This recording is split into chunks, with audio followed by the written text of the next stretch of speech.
देश को दो टुकड़ों में बांटा, बल्कि लाखों परिवारों को एक गहरा और दर्दनाक अध्याय भी लिख दिया है। मित्रों, उनकी पीड़ा से आहत होकर के देश के यशस्वी प्रधानमंत्री आदरणीय नरेंद्र मोदी जी ने जो देश के बंटवारे को 20वीं शताब्दी की सबसे बड़ी त्रासदी आदरणीय प्रधानमंत्री जी ने कहा है। उन्होंने 15 अगस्त 2021 को स्वतंत्रता दिवस पर आजादी के अमृत महोत्सव के शुभारंभ करते हुए इस विभाजन में अपनी जान गंवाने वाले लोगों की याद में विभाजन विभीषिका स्मृति दिवस मनाने की घोषणा देश के यशस्वी प्रधानमंत्री आदरणीय नरेंद्र मोदी जी ने की है। उस समय माननीय प्रधानमंत्री जी ने जो शब्द कहे थे, उन्होंने कहा था कि देश के बंटवारे के दर्द को कभी भुलाया नहीं जा सकता। नफरत और हिंसा की वजह से हमारे लाखों बहन और भाइयों को विस्थापित होना पड़ा और अपनी जान तक उन्होंने गंवानी पड़ी, ये आदरणीय प्रधानमंत्री जी ने कहा था। और मुझे जो माननीय धर्मदेव जी महाराज ने कहा, ये सबसे पहले 2008 में इस विभाजन विभीषिका का शुभारंभ किया गया।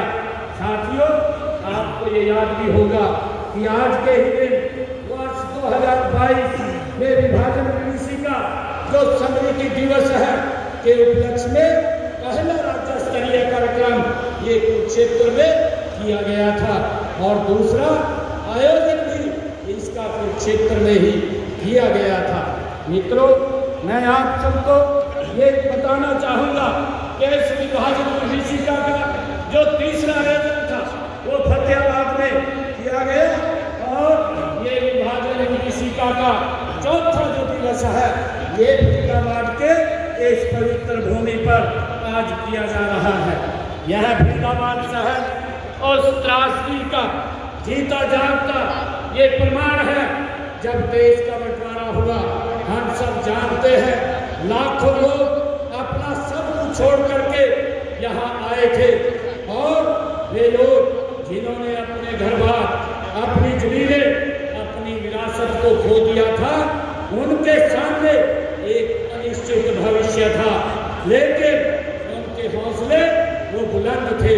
फरीदाबाद को उनके पुनर्वास के लिए एक नया शहर बनाने का निर्णय भी लिया गया। यह सिर्फ एक शहर नहीं बल्कि आशा की एक नई किरण ये बन करके उभरा है। हमारे विस्थापित भाइयों और बहनों ने हमारी मेहनत और लगन से इस शहर को खड़ा किया है। उन्होंने न केवल अपने लिए एक शहर, नया शहर बनाया है, बल्कि इस शहर को हरियाणा का एक प्रमुख औद्योगिक क्षेत्र भी बना दिया है। आज फरीदाबाद की पहचान उसकी औद्योगिक प्रगति और मेहनती लोगों से होती है। जब इस शहर की चकाचौंध देखते हैं तो हमें उन लोगों के संघर्ष को नहीं भूलना चाहिए जिन्होंने अपनी जिंदगी की एक नई शुरुआत इस शहर से आकर के की थी।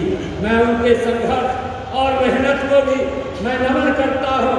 देश के विभाजन की विभीषिका के पीड़ित उन लोगों को याद में फरीदाबाद हमारे बड़थल के अंदर ही एक स्मारक भी उनकी याद के अंदर यहाँ बनाया गया है।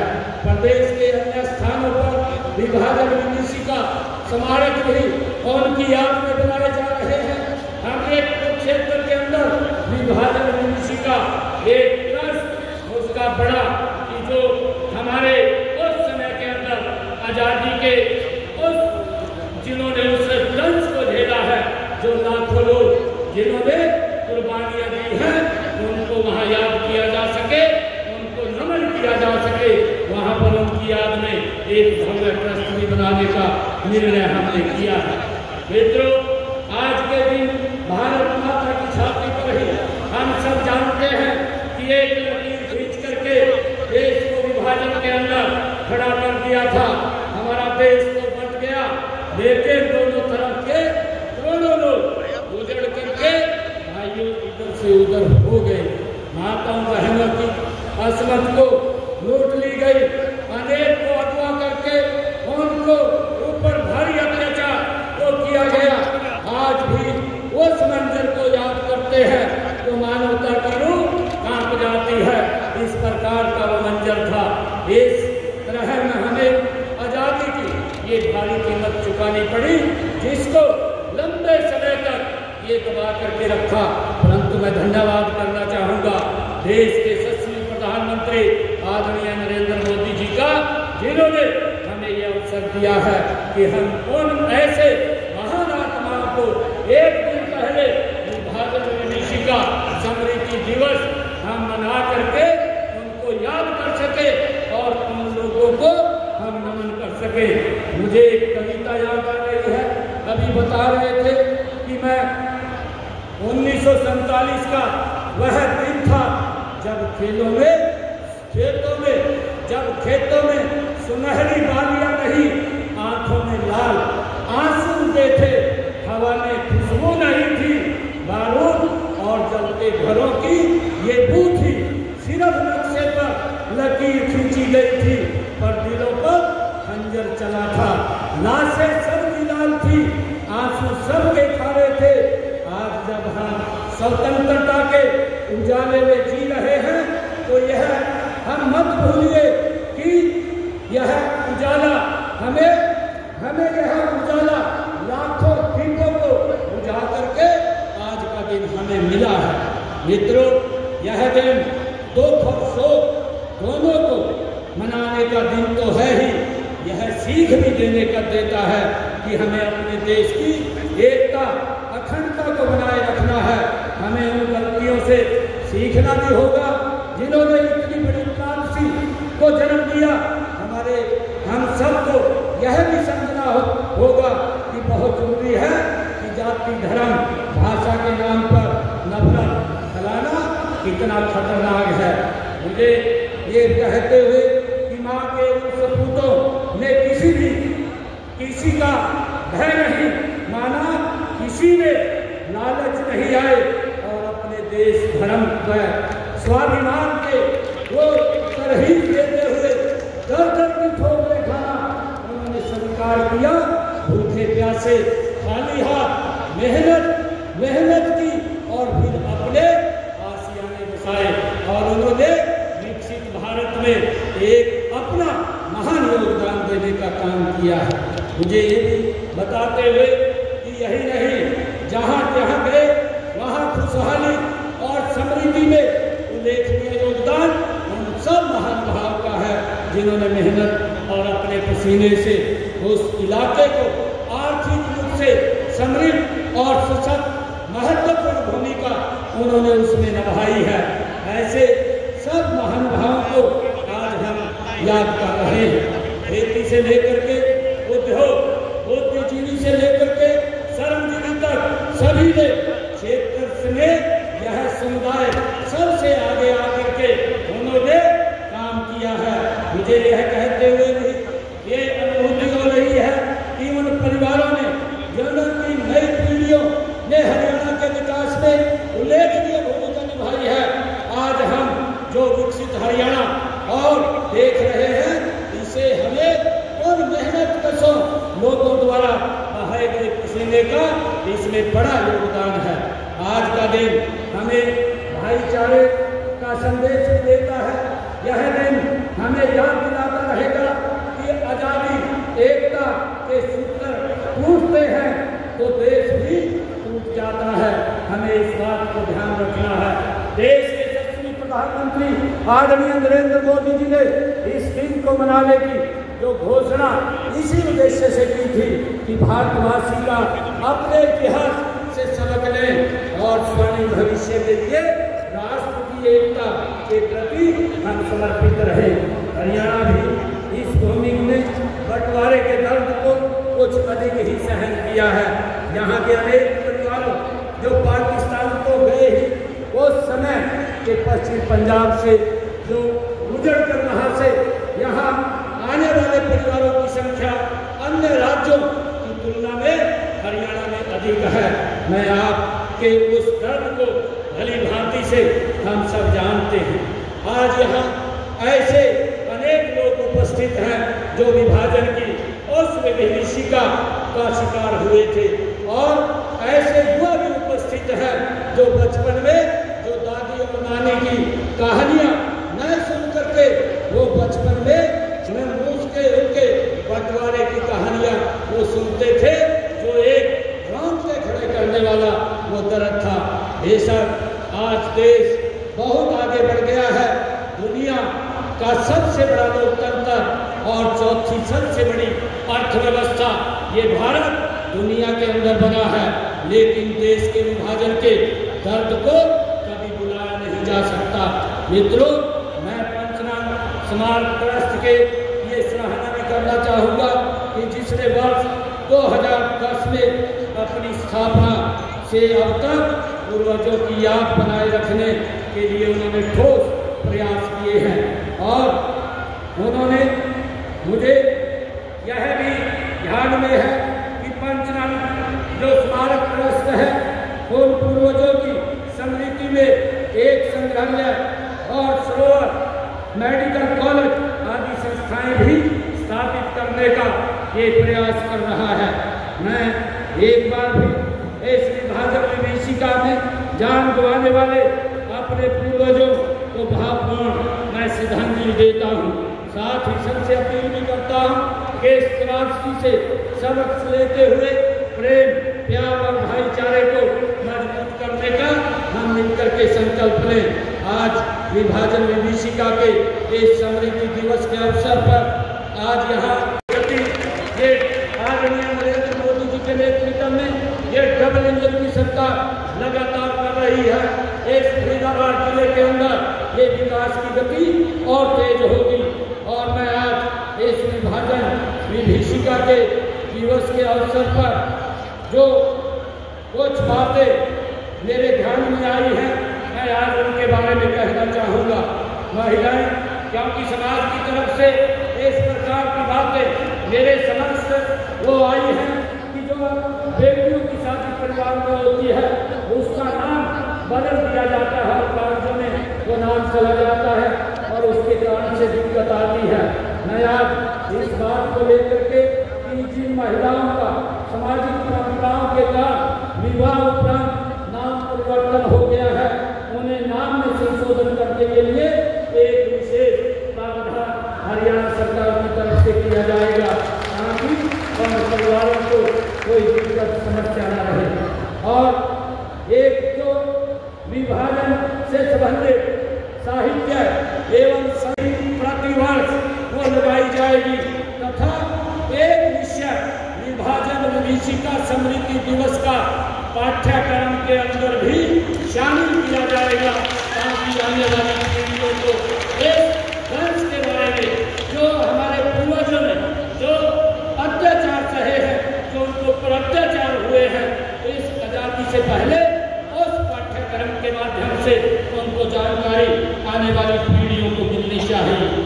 और मैं जो पंजाबी धाम पंचनाम स्मारक ट्रस्ट क्षेत्र में विभाजन विभीषिका स्मृति स्मारक का जो निर्माण हो रहा है, उसके लिए मैं अपने एक ही कोटे से 51 लाख रुपया मैं दे के जाता हूँ।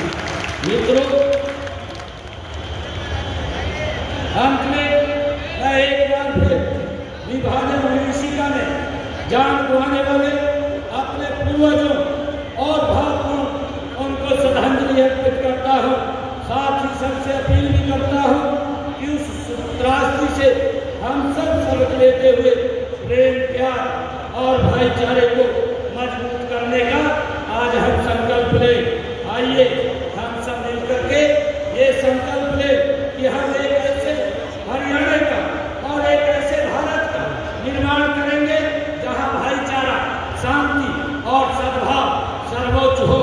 हम आने वाली पीढ़ियों को एक ऐसा समाज, एकजुटता और मानवता की जो मिसाल पेश करेगा वो दे करके हम जाएंगे।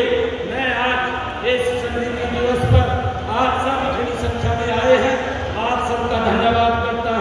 विभाजन विभीषिका का आयोजन किया गया है। सीएम साहब आए हैं और क्या कहना चाहेंगे जी? 2 मिनट बात करें। सामने जो भारत माता की संविधान, भारत माता के इतने खराब मौसम के बाद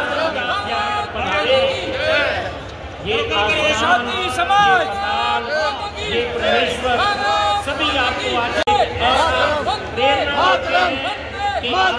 समय में भारत विभाजन विभीषिका का आयोजन किया गया है और सीएम साहब आए हैं। क्या कहना चाहेंगे जी? क्या नाम है आपका? इसके लिए खुश है, बहुत बढ़िया कि हमारे पूर्वजों को इन्होंने याद किया, इसे भी हम इनका धन्यवाद देना चाहते हैं। क्या नाम है आपका? अमरनाथ कालरा जी।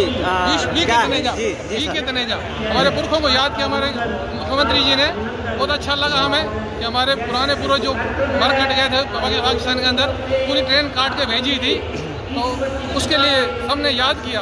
सर पे लाल पगड़ी है आज विशेष विभाजन विभीषिका जो मनाई गई है, बहुत अच्छे ढंग से मनाई गई है और हमारे मुख्यमंत्री हम धन्यवाद करते हैं। श्री मनोहर खट्टर जी का धन्यवाद करते हैं जिन्होंने इस विभीषिका को अच्छा कार्यक्रम बनाया। क्या कहना चाहेंगे? विशेष यादें बताइए उस जमाने की।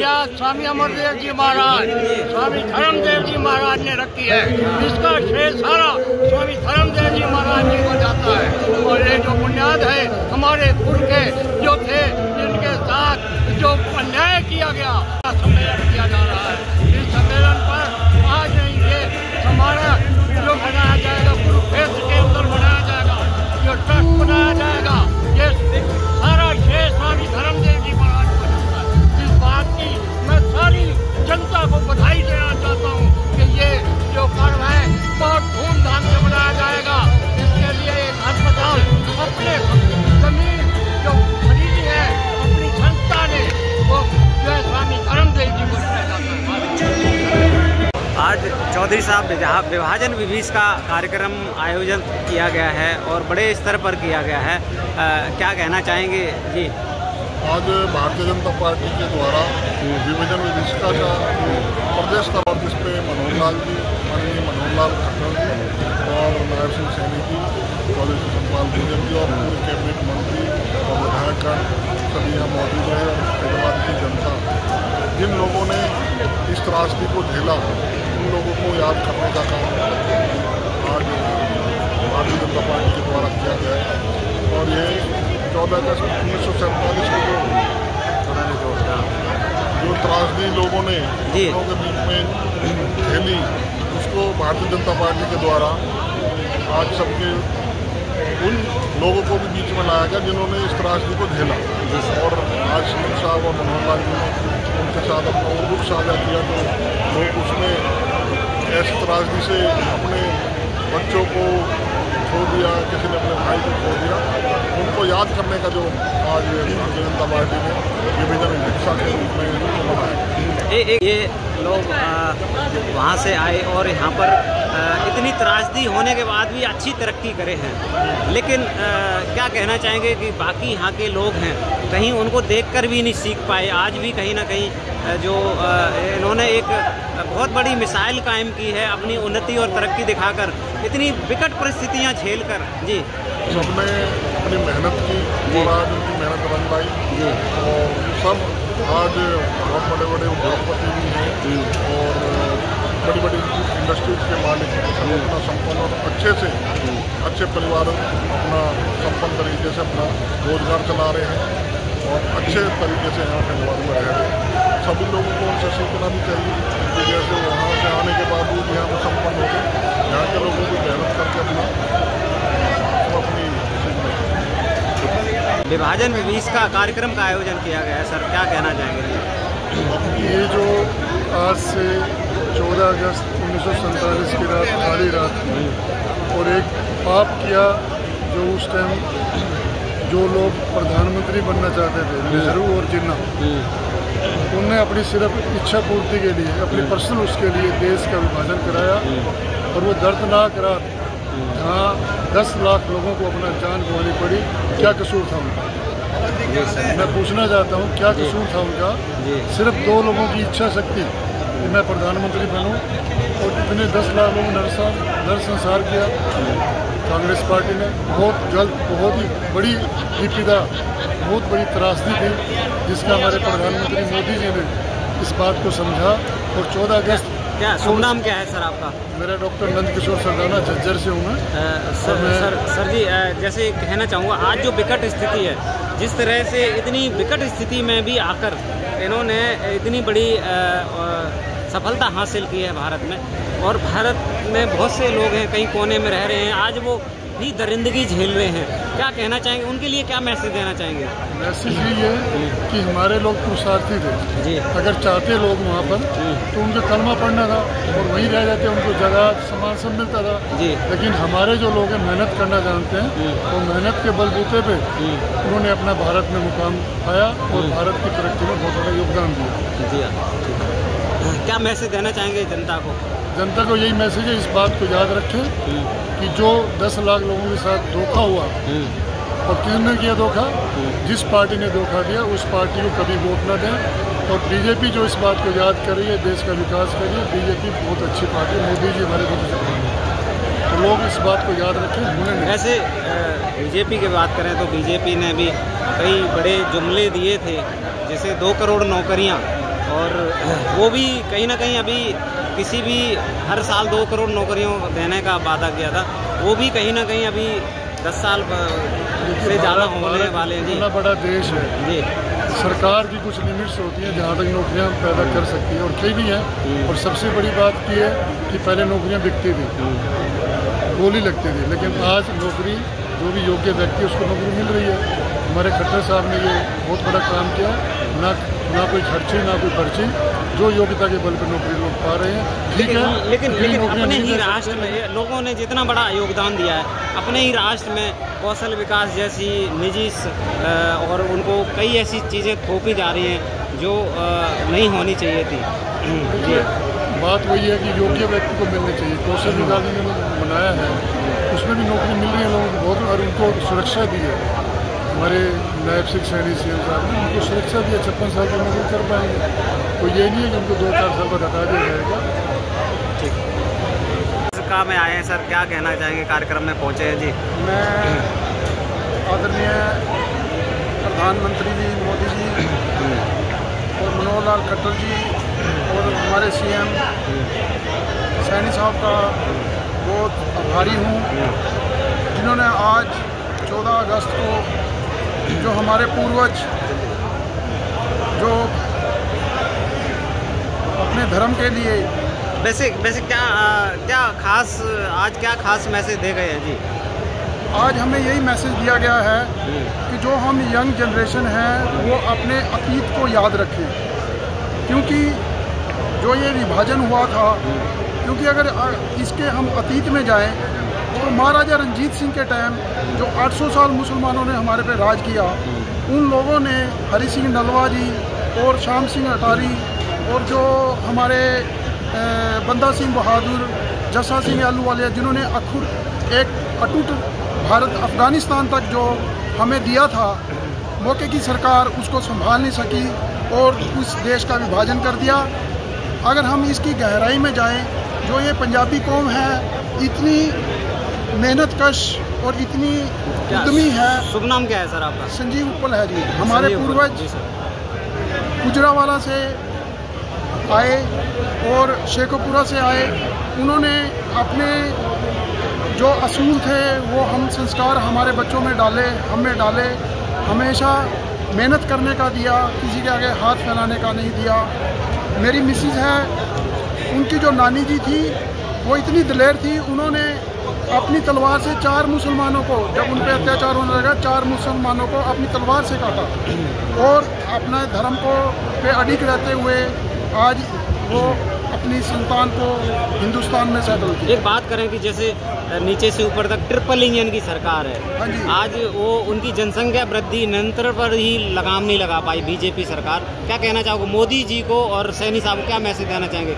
वो 4-4 शादियाँ और 2 और 10-10, 15-15 बच्चे पैदा करके जनसंख्या बढ़ा रहे हैं, जो असंतुलन हो रहा है, कहीं ना कहीं संतुलन बिगड़ रहा है भारत में जी।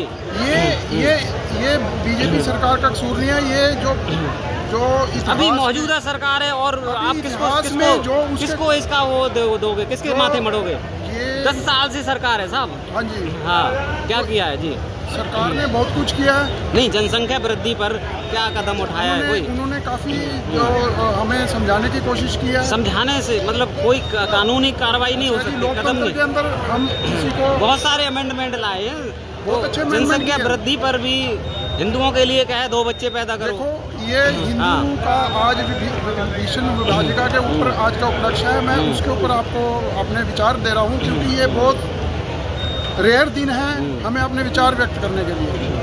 तो राजनीति एक तरफ है, मैं विभीषिका आप राजनीति में आप बता रहे हैं कि इतना बड़ा काम किया, मैं वही काम कर रहा हूँ कि आप इतिहास को बता रहा हूँ। जी जी, जो इतिहास है, जो हमें इतना बड़ा अफगानिस्तान तक भारत दिया था, उसके कांग्रेस ने 2 टुकड़े 2 दिन के अंदर कर दिए। उनसे ये इतना बड़ा साम्राज्य संभाला नहीं गया। जो हरि सिंह नलवा है, जिन्होंने खैबर पास को जीता, जहाँ से अमेरिका भी हार गया, उनके इतनी शहादतों का क्या फ़ायदा हुआ जब वो मौके की सरकार अपनी राजनीतिक लालसा के लिए उन्होंने इस देश के विभाजन के लिए इस समाज को बलि चढ़ा दिया।